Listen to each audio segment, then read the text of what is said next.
Disney's Winnie the Pooh's Thanksgiving. Brought to you and narrated by your friends at Red Cat. Let's get started. But where can he be? Rabbit said in his most frustrated, I really want to know voice. It was the question that was in the mind of everyone standing at Winnie Pooh's front door. The thoroughly frazzled rabbit once again rapped loudly on the door, which continued to stand unopened no matter how vigorously he applied his knuckles. Tigger was sitting back on his tail with his face flattened against the glass of Pooh's window. There's nothing moving in there, he informed the others. That doesn't mean a great deal, rumbled Eeyore, from where he was seated on a nearby patch of grass. Not moving is one of the things Pooh Bear does best, next to snoring. And eating honey, added Little Roo excitedly. Isn't that right, Mom? Yes, dear, Kanga said as she smiled down at him and gently straightened his hair with her hand. Why would Pooh ask us here if he were somewhere else? Whispered Gopher, scratching his head. Piglet stood wrinkling his very small hands worriedly. Oh dear, he sighed. I do hope he's all right. Now let's not jump to conclusions, Kanga spoke up gently, and Tigger wondered why ever not, because jumping was something he thoroughly enjoyed, but he supposed conclusions must be a little like Rabbit. They're not particularly pleased when people jump at them. If I remember correctly, Kanga continued, Pooh Bear simply asked us to meet him here.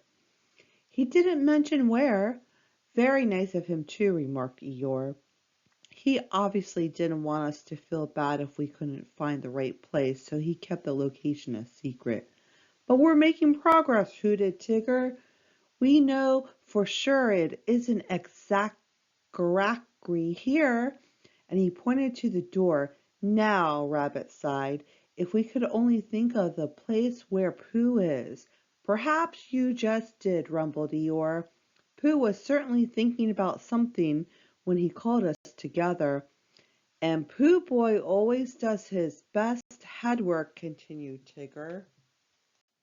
In his very own thoughtful spot, finished Piglet. And that is exactly where they found Winnie the Pooh, high atop the grassy knoll with its spectacular view of 100 Acres Wood, and this beautiful blue sky hanging high above it, where Pooh loved to sit and think. It was the sitting in such a special place that was important, after all, not the thinking. Therefore it was no surprise at all when Pooh was found up there doing precisely that, sitting and looking thoughtful, and there was no doubt as to what Pooh was being thoughtful about. It was all spread out on a blanket before him. Pooh's pantry must have been completely empty because everything sweet and tasty had been toted from his house to the grassy knoll and arranged to look its most delicious. I'm so very glad you've come, sighed Winnie the Pooh happily. I don't think this food could have waited much longer.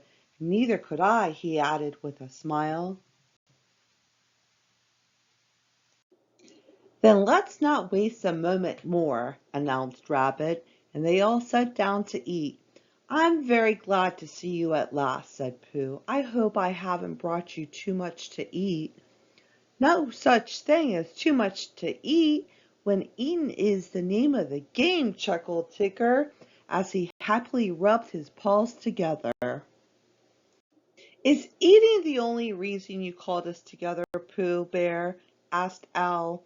Called you together where? Responded Pooh, tucking his tongue carefully into the corner of his mouth as he pulled the stopper on the fresh crock of honey, because everyone knows a stopper can't be properly pulled if a tongue is not tactfully tucked.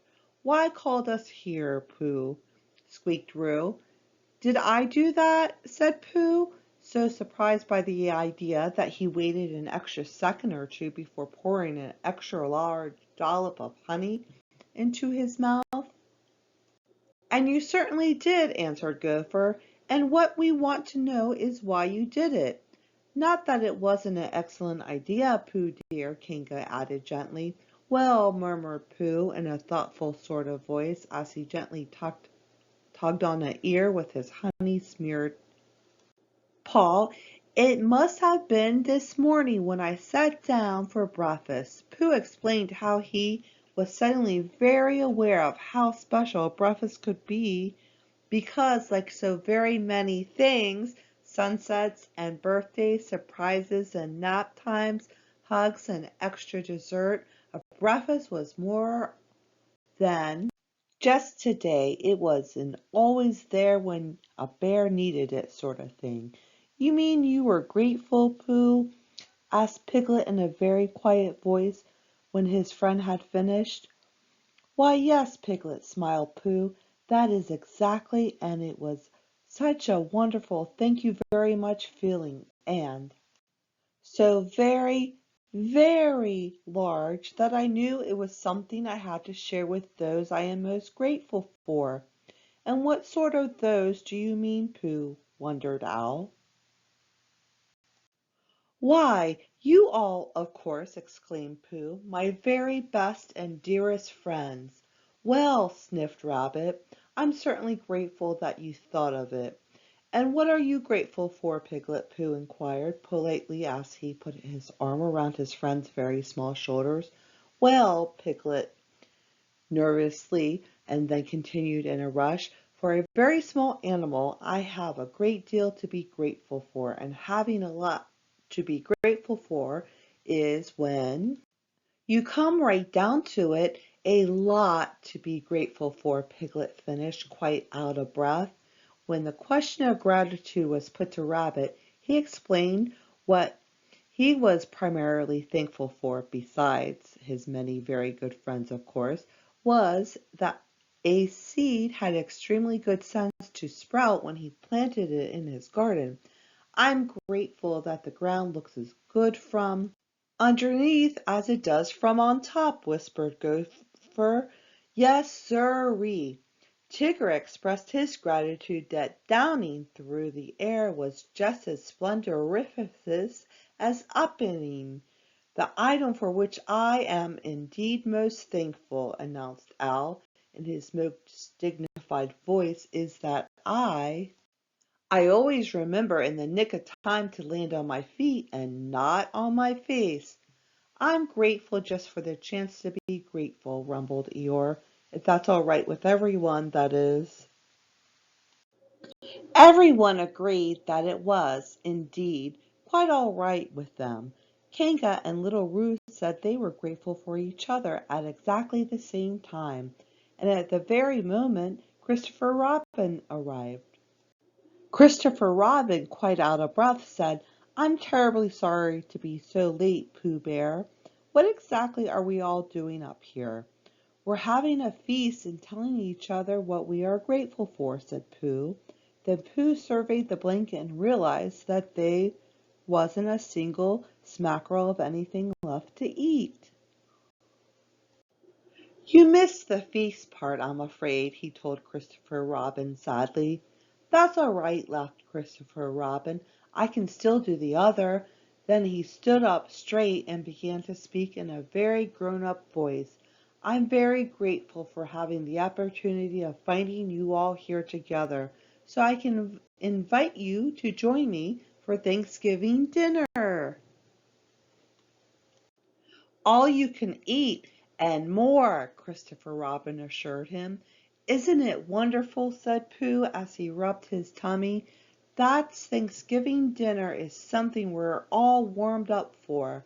Everyone agreed that it was indeed quite wonderful. "Another thing," said Pooh quietly, "to be so very grateful for." The end. Happy Thanksgiving from your friends at Red Cat.